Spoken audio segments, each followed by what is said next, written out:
আসসালামাইকুম, hello everyone, welcome to শেষ সকাল ব্লগ। সবাই কেমন আছেন? আশা করি সবাই ভালো আছেন, সুস্থ আছেন। তো ভিউয়ার্স, চলে আসলাম আজকে একটা রেসিপি নিয়ে। আর এটা হচ্ছে, দেখে বুঝতে পারতেছেন, খাসির পায়া। আর হ্যাঁ, আজকে খাসির পায়া বা নেহারি রেসিপি আপনাদের সাথে শেয়ার করব। তো চলুন কথা না বাড়িয়ে।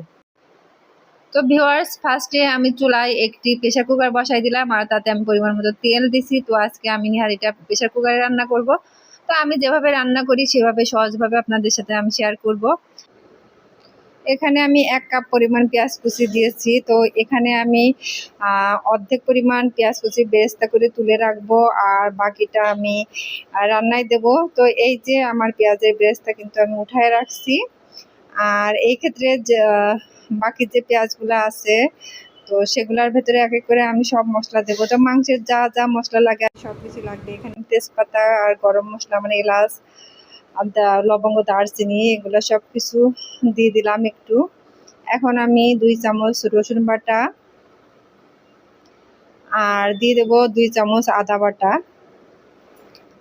আদা বাটা ও রসুন বাটা দেওয়ার পর আমি একটু নেড়েচেড়ে ভেজে নেব।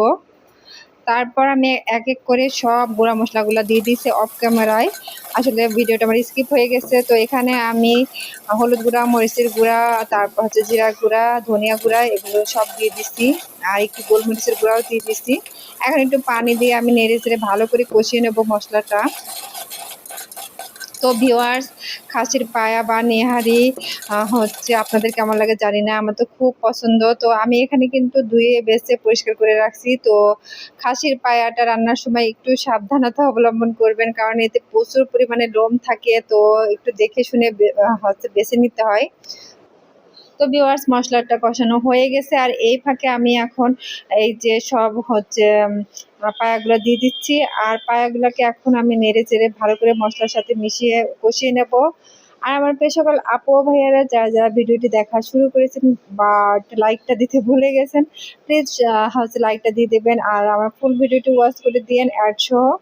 আমি কিন্তু আপনাদের যাদের ভিডিও দেখি সব ভিডিওগুলো আমি হচ্ছে মানে ফুল ওয়াচ করে দিই। আমি জানি না আমার এভারেজ ভিউ ডিউরেশন এত কম হয় কেন।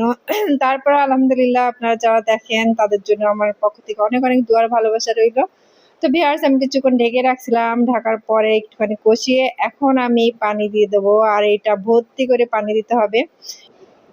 কারণ ভিউয়ার্স, নেহারি বা পায়া হইতে কিন্তু অনেকটা টাইম লাগে।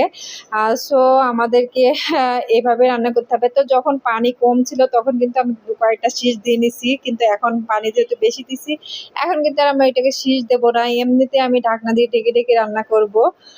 আর ভিউয়ার্স দেখেন, আজকে বাইরের দিকটা আপনাদের সাথে একটু শেয়ার করি। দেখছেন কিরকম মেঘলা মেঘলা আকাশ। তো অন্ধকার অন্ধকার লাগতেছে বাইরের দিকটা। তো আসলে মেঘলা দিনটা ভালোই লাগে, ওয়েদারটা। যাই হোক, এদিকে আমার এই যে পানি দেওয়ার পরে হচ্ছে বলক চলে আসছে। আর এটাকে এখন আমি এভাবে ঢেকে ঢেকে রান্না করব যতক্ষণ না পর্যন্ত সিদ্ধ হয়। তো আমি তো বলেছি, নেহারি বা পায়া হইতে একটু সময় লাগে, ধৈর্যের ব্যাপার। আসলে কোনো জিনিস তৈরি করতে যতটা সময় না লাগে, আর তার তুলনায় খাইতে তো কি বলবো। আম খাওয়া তো মানে কি বলবো, এক পলকে শেষ হয়ে যায়। তো যাই হোক, এই যে এই পর্যায়ে এখন আমি হচ্ছে প্রেসার কুকার থেকে এটা নামিয়ে রাইস কুকারে দিয়ে দেবো, কারণ এইটা আজকে কতক্ষণ পর্যন্ত জ্বালাইতে হবে তার কোনো ঠিক নাই। তো ভিউয়ার্স, আমি রাইস কুকারে দিয়ে এখানে পেঁয়াজের যে বেরেস্তাগুলো আমি রাখছিলাম সেটা দিয়ে এখন আমি ঢাকনা দিয়ে ঢেকে এটা আস্তে আস্তে আমার হতে থাক। আর এটা অনেক সময় লাগবে, যতক্ষণ পর্যন্ত না এটা একেবারে পুরাপুরি নরম হয়ে আসবে ততক্ষণ পর্যন্ত এটা আমাকে জ্বালাইতেই হবে। তো ভিউয়ার্স, ফিরে আসলাম প্রায় আধা ঘন্টা পর। আর এই যে দেখেন, আমার নেহারি কিন্তু আমি হচ্ছে দেখেছি অফ ক্যামেরায়, আসলে এটা পুরোপুরি সিদ্ধ হয়ে গেছে, এতটা সফট হয়েছে কি বলবো, আপনারা দেখেই বুঝতে পারতেছেন।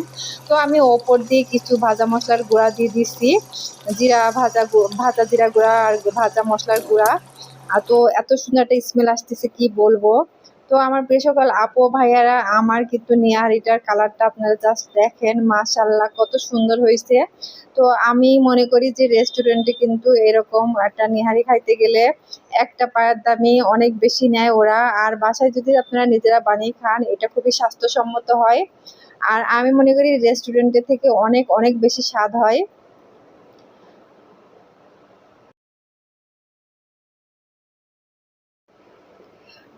তো ভিউয়ার্স, এই যে আমার কিন্তু নিহারি বা পায়া রান্নাটা একেবারে হয়ে গেছে। এখন এই যে আপনাদের ভাইয়া বাইরে থেকে নান রুটি নিয়ে আসছে আসলে এটা খাবে বলে। তো এখন সে নিজেই বেড়ে দিচ্ছে আমাদেরকে। তো আমি, আমার শাশুড়ি আর আপনাদের ভাইয়া ৩ জন মিলে এখন খাইতে বসবো। তো ভিউয়ার্স, আসলে কি হচ্ছে, কেমন হয়েছে আমার রান্নাটা অবশ্যই কমেন্টে জানাবেন। আর আপনারা ভিডিওটি দেখতে থাকুন শেষ পর্যন্ত, আশা করি আপনাদের ভালো লাগবে। তো ভিউয়ার্স, এই যে আমার শাশুড়িকে দিলাম। আর ভিউয়ার্স, নিহারির ঝোলটাকে কিন্তু খুব বেশি ঘন করবেন না, কারণ এটা পরে এমনিতেই ঘন হয়ে যায়। আর এটা একটু টেলটেলা অবস্থায় থাকবে, যে অবস্থায় এরকম থাকলে কিন্তু খাইতে ভালো লাগে। আর এই যে দেখেন কতগুলা নিয়ে আসছে রুটি। তো আপনার ভাই কিন্তু আরো ২ প্যাকেট বেশি এক্সট্রা নিয়ে আসছে, আমি কিন্তু সেগুলা রেখে দিছি। তো আমি বলতেছিলাম এতগুলা নিয়ে আসছো কেন? তো বলতেছিল খাও, পেট ভরে খাও। তো আমি বলছি পেট খালি করে আবার মানুষ খায় নাকি? তো এই যে ৩ জনের জন্য বেড়ে নিছি, আমার জন্য, আমার শাশুড়ির জন্য আর আপনার ভাইয়ার জন্য। আর দেখেন মানে কি বলবো, আসলে অনেক অনেক মজা হয়েছিল এই নেহারিটা। আর এটা তো যত বেশি জ্বালাবেন তত বেশি টেস্টি হয় আর কি। আর আমার প্রিয় সকল আপু ও ভাইয়ারা, যারা যারা আমার গত ভিডিও দেখছেন আর সুন্দর সুন্দর কমেন্ট করছেন, তাদেরকে অসংখ্য ধন্যবাদ। আর আপনাদের সুন্দর সুন্দর কমেন্ট আমার পড়তে খুব ভালো লাগে। আমি কিন্তু সবার কমেন্টে রিপ্লাই দেই। সো প্লিজ সবাই কিন্তু সুন্দর সুন্দর কমেন্ট করবেন। আর অবশ্যই অবশ্যই আবারও বলতেছি, ভিডিওটা শেষ পর্যন্ত দেখবেন। তো এই তো আমরা সবাই মিলে খাচ্ছি। তো আপনাদেরও দাওয়াত রইলো, একদিন চলে আসেন আমার বাসায় নেহারি খাইতে অবশ্যই। আর আমার প্রিয় সকল আপু ও ভাইয়েরা, আমার আজকের ভিডিওটি আমি এখানেই শেষ করছি। আল্লাহ হাফেজ, আসসালামু আলাইকুম।